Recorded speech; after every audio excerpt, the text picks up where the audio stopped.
By short hands in the room, how many of you know somebody who need to hear about Jesus? Everybody. Good afternoon. My name is Rico, and today I would like to share with you and challenge you about the importance of sharing your testimony. How can you prepare to tell your testimony? And finally, how everybody that you may encounter may benefit from your testimony. According to the Merriam-Webster Dictionary, a testimony is an open acknowledgement, a proof of evidence of something that is true or that it may exist. But the key one for this presentation is a public profession or religious experience. For us as Christians, our testimony is the message of death and resurrection of Jesus Christ that you and I embrace at the time of salvation. And when Jesus came into our heart and we received him as our Savior. In other words, the gospel is our testimony. We should not be ashamed of it.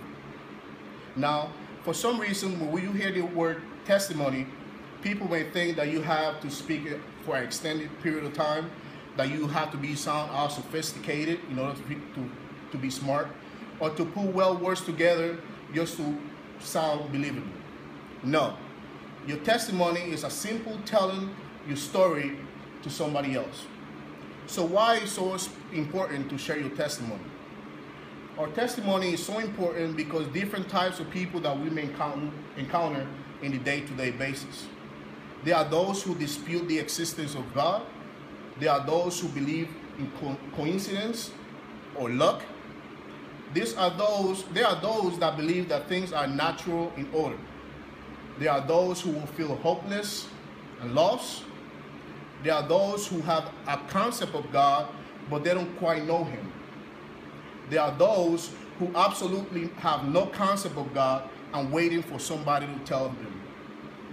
One of these people that are lost and going in the right direction, it might be somebody that you know, or it might be close to you. So what are we doing?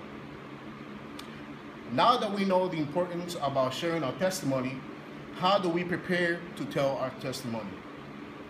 It might seem tough the first time or two, but the more that we prepare to share our testimony, the easier we'll get.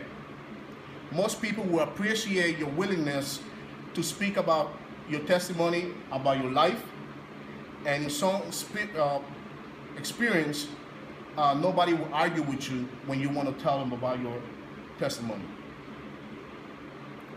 So this is a way to prepare to tell the testimony. It's not a formula. You can start by sharing your behavior before you became a believer. For instance, I was looking for fulfillment in girls, pornography, alcohol, and money. Then, what happened to make you realize that those things wasn't enough for your life? For me, it was simple. I was alone, and one day I was praying all night. I spent all my money. Then you led them to trust. Then what led you to believe that you got an encounter with Christ? For example, every weekend for me was the same thing, but something different happened. I was in the room at my lowest, and somebody came to the TV, spread the gospel. It was preaching the gospel, and I accepted the Lord as my personal Savior. After you provide all that, it's time to tell them what happened next after you accepted Christ and what he has done in your life. For instance, I understood the value of women. Have 3 in my house that I'm very grateful for. I started to understand the purpose of my life, and day by day I depend on him for guidance. And finally, let them know that regardless of what they have done in their life, God will still forgive them. Ask if they need some prayer. See, it's that easy. I don't know if you noticed, but I told you part of my testimony. I'm sure that you will have your own story on how the Lord saved you from your mess. However, how are you using your story?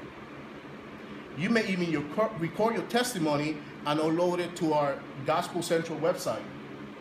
Statistically, there's 1 people that get saved out of 5 shares. It's amazing. So now that you know about the importance of our testimony and how can you prepare for our testimony, one of the last points that I want to make sure is that your opinion matters and you can make a difference. So how everybody that you may encounter may benefit from your story. God deals with everybody personally in different ways. The more we come forward and talk about God, how He can intervene in their lives, the more people can begin to realize that God really exists. Miracles will happen. This is what set us apart. The Spirit of God dwells in us and has changed us.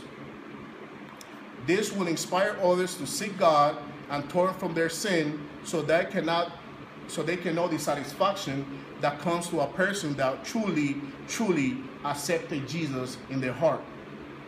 According to Outreach Magazine, 2.4 billion people still need to hear about Jesus. In conclusion, the Lord commanded us to go into the world and preach the gospel. We will not be able to do so unless we realize the power and importance of our testimony.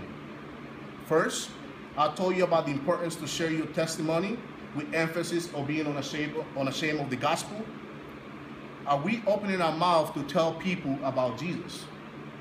Second, I provided a way, not a formula, of how can you prepare to tell somebody testimony using the prompts like your past, then Jesus, and what happened next. Finally, the benefits somebody received by hearing the gospel. I'm going to leave you with a short message from Miles Marfiction, who is the senior pastor of the Rock Church in San Diego, California. He says, "The most powerful story in your life is your story. Your life is a story about what you have been through, about what God is doing in your life, and no matter how long you have been waiting for that faith, your story continues. He can take your difficult and devastating moments and use them to encourage one or multiple people. What if you share your story to others that are walking down in the same path of darkness that might come into light and experience life changing through the power of the gospel? What are you going to do? Ladies and gentlemen, you are not trying to convince somebody. You are not trying to pressure somebody for their decision. You are just telling others what happened to you in your life. Nobody can give your testimony except you. Thank you for your time.